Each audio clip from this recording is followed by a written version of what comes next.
to let Windy know what we've been yapping about here? Well, I mean, I'm sure he's guessed what we've already been discussing. We literally did like 3 minutes on the game last night, and the rest of the show has been on Baxter Holmes' story. By the way, good win. It was a good win. Yeah, it was a good win. But we've spent 97% of the show thus far on Baxter's story. What did you make of his findings? Well, I mean, it doesn't present Jeanie in the greatest light. I would say that the thing about Jeanie is, you don't even have to. I mean, if you do know her, you probably like her. Most people who know her like her. She's very well liked in the NBA. But I will say that if you just look at her actions, forget about her reputation, forget about what she's ever said, just look at her actions. And, she's at one point to get control of the franchise, she partnered with her two younger brothers and her sister and used that 4-2 leverage to get her two older brothers out. And, you could argue that that was a really good move, that getting those Jim out from basketball operations was a good move. I mean, they won the championship several years later. Like, they were underperforming with him in the job. But she did do that. She partnered with half of her family and leveraged them out. And then 8 years later, the way Baxter describes it in this story, she flopped around and partnered with her older siblings to leverage out her younger sibling. And you could argue that was a good move, because I don't think this, like, if you ask me the question, why did the Lakers sell? I think it's actually very simple. I think it's complicated because it's family, because everything with family is complicated. But the Lakers sale, in my mind, is very simple. And there were two reasons why the Lakers sold. One, valuations went crazy, largely driven by the Celtics selling for $6 billion, and that Middle East money wants into the NBA. The Lakers were bought with Middle East money, and know that Mark Walter led, and he is the governor. I guess Jeanie's the governor, but he is the controlling owner. But that group, Mark Walter's group, took on $10 billion from Abu Dhabi shortly before. I mean, I don't work for the company, so I can't verify that 1 week the other, but they took on $10 billion from Abu Dhabi, and then 3 months later bought the Lakers for $10 billion. They actually bought it for $6 billion, but $10 billion valuation.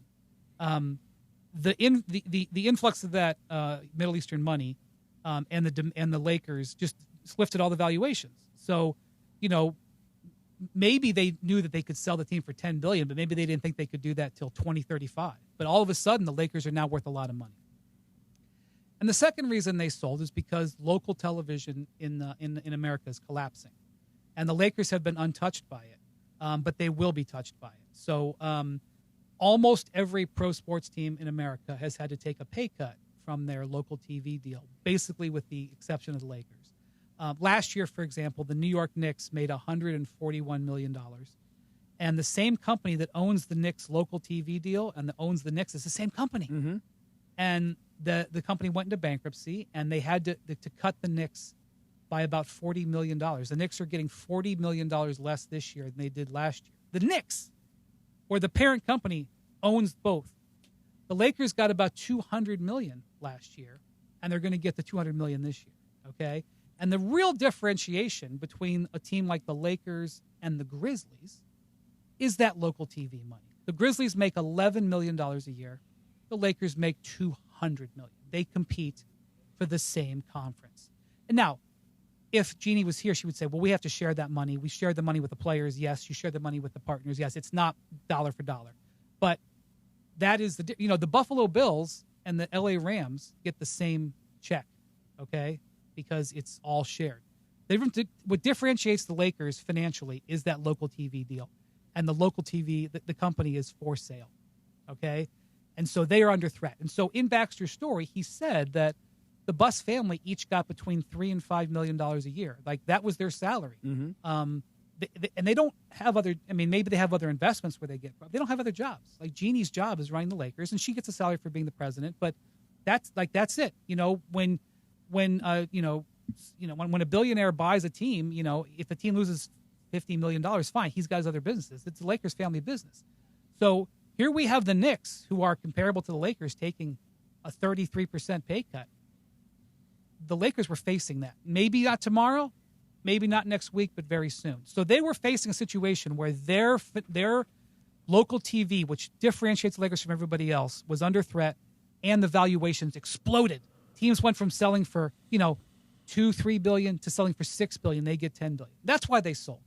All the other stuff is palace intrigue. But at the heart of it, and by the way, I think the Lakers selling was the right decision for the Busses, and I think it's going to strengthen the organization. That's sort of the takeaway. The intrigue about the background is what makes it fascinating. But I do think that Jeanie, regardless of how you feel about her actions, I think she made the right decision for the family, and I think she probably made the right decision for the Lakers. Think she'll be around much longer?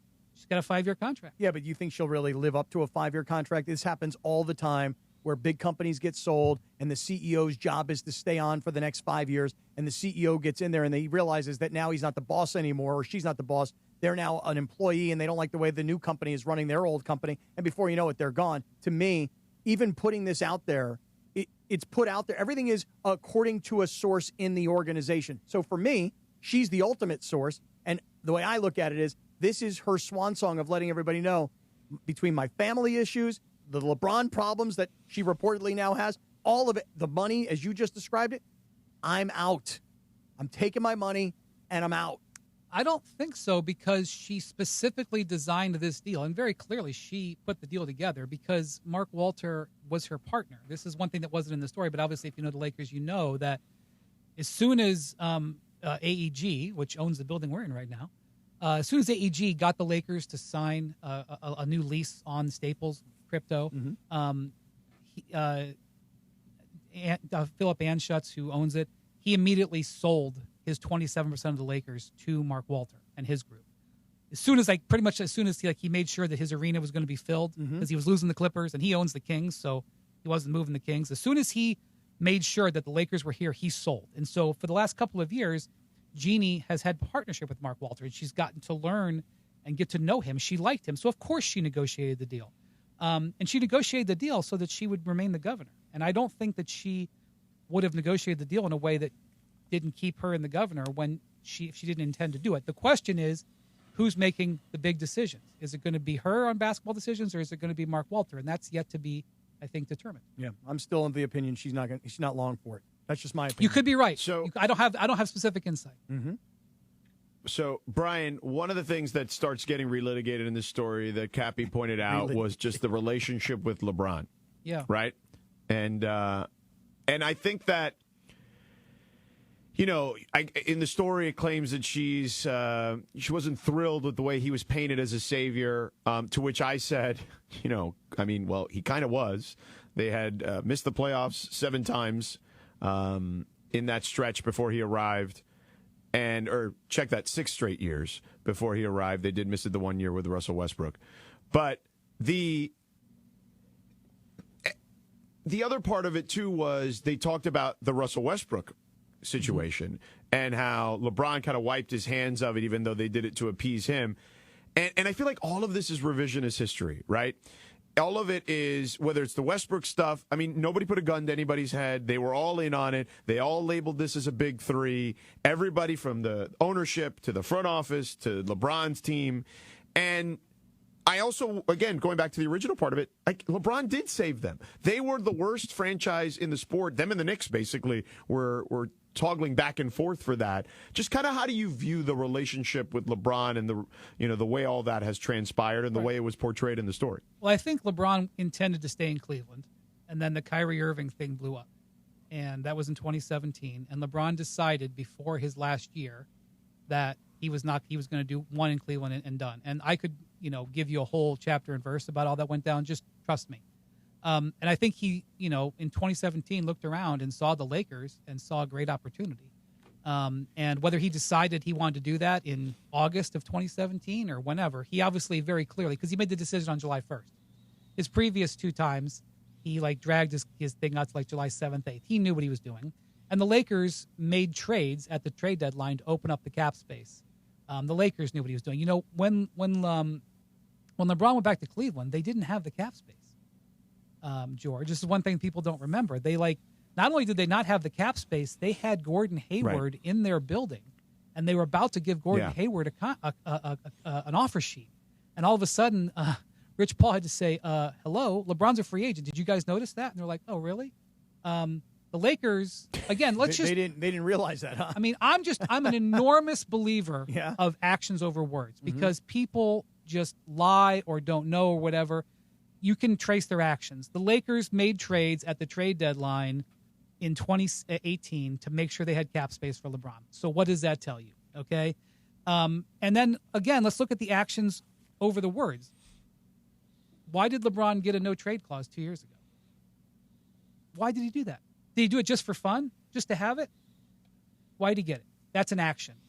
Last year, the Lakers did not offer LeBron a contract extension. That's an action. So you can debate whether you believe sources and all this stuff, and there's gray areas or whatever. And as with anything, like when it comes to the Russell Westbrook thing, I look at it as one thing that you see when you're in the NBA a while. George, you know this. You have these conversations when a team makes a really good draft pick. There's a line of people. Oh, no. I saw him when he was 16. Oh, no. There was this workout in Santa Monica. There was only one person there. I called under the fence. Oh, no. I knew his cousin's uncle's brother's wife. And everybody, it puts it on their resume. Okay.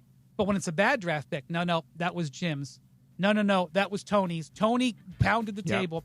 This is what happens with the Westbrook thing. The action, forget about that. Pay attention to the actions. The action, he got a no-trade clause, and they didn't extend it. That's all you need to know. The great Brian Windhorst, he's going to continue to join us.